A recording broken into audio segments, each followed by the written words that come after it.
running out of battery.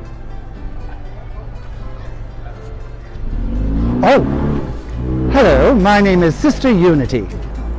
I am with the Los Angeles Sisters of Perpetual Indulgence. Whores.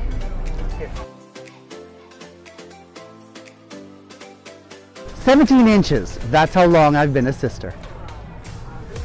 Oh, in time. 23 years.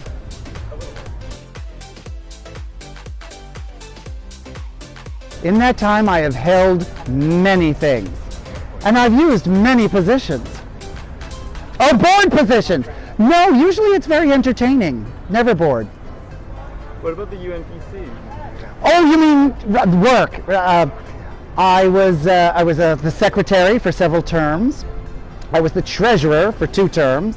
I was the mistress of novices for 6 years, however many terms that was. I've been the UNPC representative for LA, one of the 2, since the UNPC was founded in 2006. Currently, I've been serving as the co-mistress of missions for the UNPC for, I think I'm in my 5th year of doing that, I think. I was elected the Mistress of Inappropriate Touching for the UNPC about 10 years ago. Thinking of giving up that title, and these days consent is a thing. I was elected Creative Goddess for the LA Sisters when we started in 1996.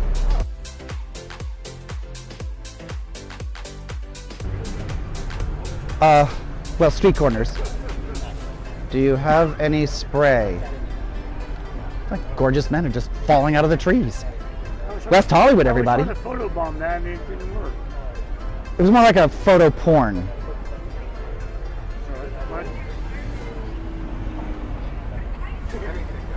Everything everywhere. I'm sorry, what was the question? My work has changed since the LA House has formed. This is entirely a candid interview. Because I'm not working with the accountant anymore. I went over to the internet company. So that's what I do now. And your sister work? Oh! Sister work? What work? This is work? Honey, I was doing this before I was a sister. This is fun. So it was a natural thing for you to join the sister? I think what you really want to know is, has being a sister and doing what I do changed over the years? Yes, it has. One way that's been coming up recently is you can't just reach out and pinch people's nipples the way we used to in the bars. You know, we used to just, when it was all like an all gay male scene with all gay male bars, like that was just a thing that gay men did. But these days, consent is a big issue, and we do have to give a visual role model, modeling the role of people of asking consent. So we make sure that before we bless their nipples with a little tweak, we say, "May I bless your nipple with a little tweak?" That's one way it's changed. Really, the work has been the same this whole time. The first night I went out was Mardi Gras, like really out in the community. It was Mardi Gras in 1996. And I remember walking up to the crowd in West Hollywood and thinking like, okay, am I gonna be me, my secular self, or am I gonna be a character? Like, how am I gonna play this? And I started off with a character and I was like, hello! Broad character. And then I met this guy who was really down. Like you could tell he was depressed. And I wanted to talk to him, and in the course of conversation, it was like, drop character, you have to be sincere, you have to be with this person. We call that doing mission work, is what sisters usually call that, when you're listening to someone and talking to them and just trying to be there for them as a person. Even though you're a sister, you're both, but you're using your genuine heart and your genuine voice with them as opposed to the character. Some people you can use a character and be like, oh, I hear you, honey, blah, blah, blah, blah, you're gorgeous, you know. But sometimes you really have to cut through it and you have to drop it all and be sincere, sort of like this is, like I'm talking to you now. So I had to do that with him, and it ended up having a very good effect. And I saw him 6 months later, and he'd completely turned around. He'd taken some of the advice I gave him and really sort of gotten back to happiness for himself. And it's been that way ever since, a mix of the high performative and the comic, and you can give love in that character, like you're walking down the street like, oh, stop being so gorgeous, you're distracting me. And being like, telling people sincerely, you look 100%, you are very, very good looking in that outfit, or I love the way your hair is. Because some people, you learn how to play it, and you know when sincerity is gonna get into the person's ears easier than comedy, and with some people that reaching out with the comedy is the thing.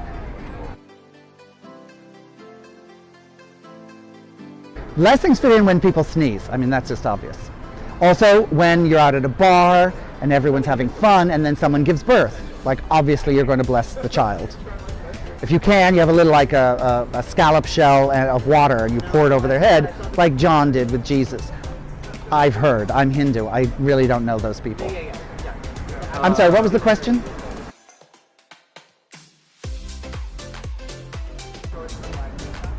I joke to myself sometimes, being a sister, it takes you to so many places, many that you expect, and then there's always something that's surprising and fun about it. And so many places that you would never have expected, and people you would never have expected to meet, and synchronicities and things.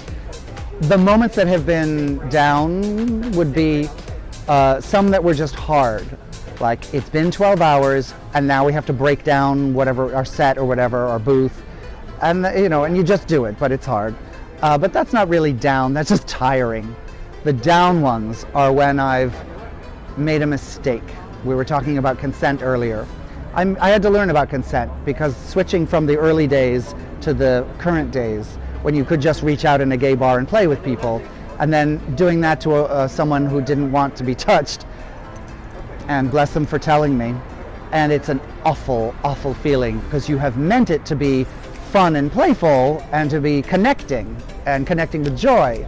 And then they reflect back that, like, a hard boundary, and you're like, it's dissonant, it's feedback, it's grating on the nerves, as it should be, and you feel ashamed, as you should. I felt ashamed, as I should, and I was like, stupid me. Always ask, always ask, always ask. So the benefit of that is becoming aware of consent and boundaries. Every mistake is a lesson if you know how to look at yourself and be honest with yourself.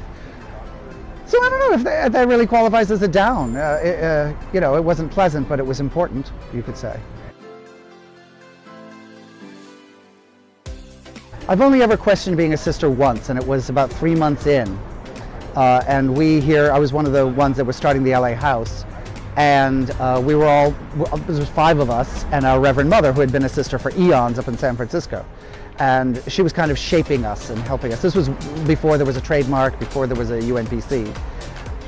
And she handed out the officer roles for our first time of having officers. And there was 5 of us, and there were 4 officer roles, and everyone got one except me. And then they said, okay, and now we're going to go into executive session in our meeting, and we're going to vote on some things. And they asked me to leave, and I was absolutely pissed because we had all started at the same time. We all had the same amount of experience. We all had the same experience. We all went to the same events. There was like no difference experientially. And I was just like, what kind of bullshit is this? If this is how it's going to be, I'm out of here. And I walked outside and I was like, there's my car. I could just frickin' get in that thing and leave if this is how it's going to be. And then I remembered something that I had learned from my spiritual path. And it was, if you approach people with love and kindness and generosity, the kind that you want to receive, then often that can turn situations around and at least give you a feeling of being in a good place, and that if anything can be better about the situation, that would open the door to it.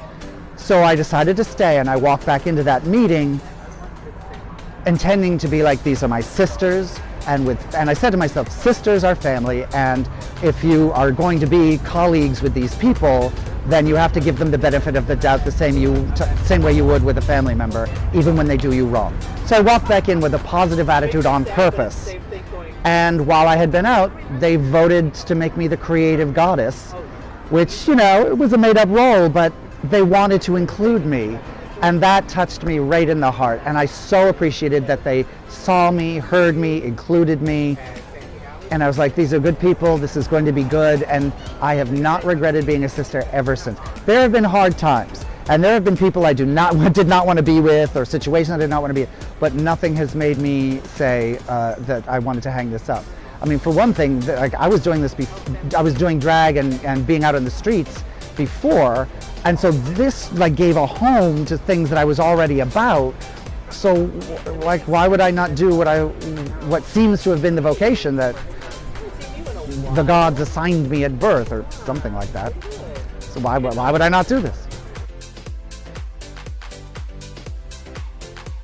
To be a sister, you do not need to have a spiritual bone in your genitals. It's great for people who do and who bring that understanding. My name is Sister Unity because my guru gave me the name Ekta, which means unity in Sanskrit.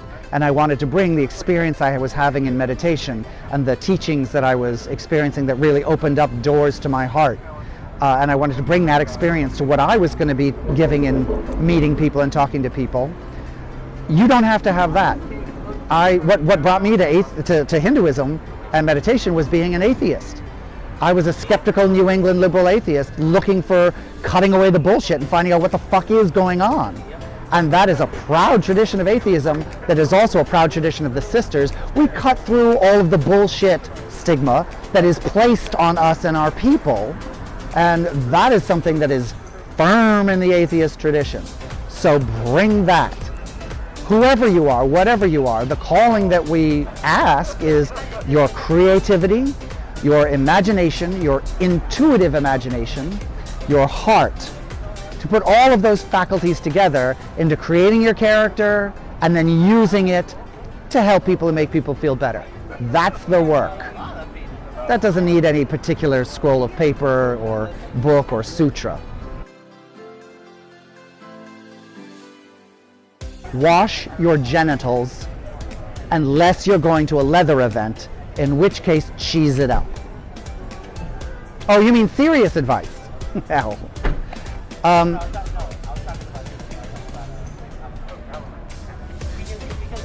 No, I don't have any advice for you. You're going to have to figure it out for yourself.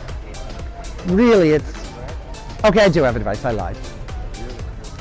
My advice for people who are just starting this journey is manifesting is job one. Get up in your makeup and your outfit, or not makeup if you don't do makeup, but get up in something theatrical or silly or glamorous, but use your imagination and get up, and then get out, and then talk to people, meet people. If you need a prop to encounter them, to bless their nipples or whatever, talk to them if that breaks the ice, but go out, out, out, out. This is not about sitting and having cocktails with other sisters.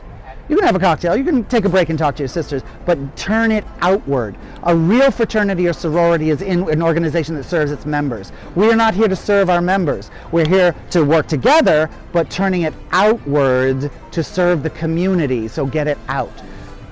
Number two, it's about the work.